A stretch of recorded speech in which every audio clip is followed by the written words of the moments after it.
నేను వెళ్తాను, చేతులు వణుకుతుండే నాకు. అమ్మ సార్, అది మీరైనా చెప్పండి ఒకసారి. మీరు వెళ్ళకూడదండి. మీరు గెస్ట్ ఎన్నిసార్లు గుర్తు చేయాలి మీకు? ఒక్క నిమిషం, చిన్న ఏదో ఒక్క నిమిషం. ఏంటి మీరు గెస్ట్, మీరు ఏదన్నా కావాలంటే ఏదన్నా కొత్తగా ప్రమోట్ చేద్దాం అంటే చెప్పండి, అలా చేద్దాం సినిమాని. సరే, కొత్తగా ప్రమోట్ చేద్దాం ప్రేమకే సినిమాని. ఇప్పుడు కావాలంటే ఇప్పుడు మన సినిమా ఉందా, మన సినిమా గురించి మేమ్స్ వచ్చి ఉంటాయి కదా, ఆ మేమ్స్ రియాక్షన్స్ అన్ని తీసుకొని అలాంటిది ఏదైనా చేద్దామా? అది ఆల్రెడీ ఆర్ఆర్ఆర్ సినిమాకి ఎన్టీఆర్ గారు, రామ్ చరణ్ గారు, రాజమౌళి గారు, నేను కూర్చొని చేసారా?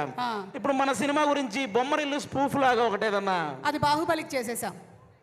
ఆహా, లేకపోతే మీ పక్కన హిందీ యూట్యూబర్ ఒకరిని పెట్టి యాంకరింగ్ కి మొన్ననే గ్లోబ్ ట్రాటర్కి పెట్టారు. ఓ చేసారా? అది కూడా చేసేసాం. పోనీ మన సినిమాకి శ్మశానంలో ఒక ఇంటర్వ్యూ ఏమైనా పెడదామా? అది కిష్కిందపురికి చేసేసాం. అసలు ఇంకా మీరు చెయ్యింది ఏంటి చెప్పండి. పోనీ ర్యాపిడ్ ఫైర్ ఒకటి ఉంది, కానీ అది శేఖర్ కమల్ గారి సినిమాకి, అలాగే నాగ చైతన్య గారి సినిమాకి చేసేసాం. ఆహా, వాళ్ళు ఆల్రెడీ ఏదో ర్యాపిడ్ ఫైర్ మాట్లాడుకుంటున్నారు. చెయ్యనిది ఒకటి ఉంది. ఏంటది? ఇప్పుడు ఆర్ఆర్ఆర్ సినిమాలో లాగా కొమరం భీముడు లాగా మిమ్మల్ని కట్టేస్తారు. నేనేమో రామ్ చరణ్ గారు లాగా బ్రిటిష్ గెటప్ లో కొరడాతో మిమ్మల్ని ఫటా ఫటా అని ప్రేమ అంటే సినిమాలోని పాట పాడుతూ కొడుతూ ఉంటే November 21 కి థియేటర్స్ కి ప్రేమంటేకి జనాలు అందరూ చూడడానికి వచ్చేస్తారు. వాళ్ళు వస్తారు, మరి నేను చూడక్కర్లేదా? మీరు చూస్తారు. నువ్వు అంత కొట్టే నేను చూసేది అక్కడ డాక్టర్ అన్న చూడాలి.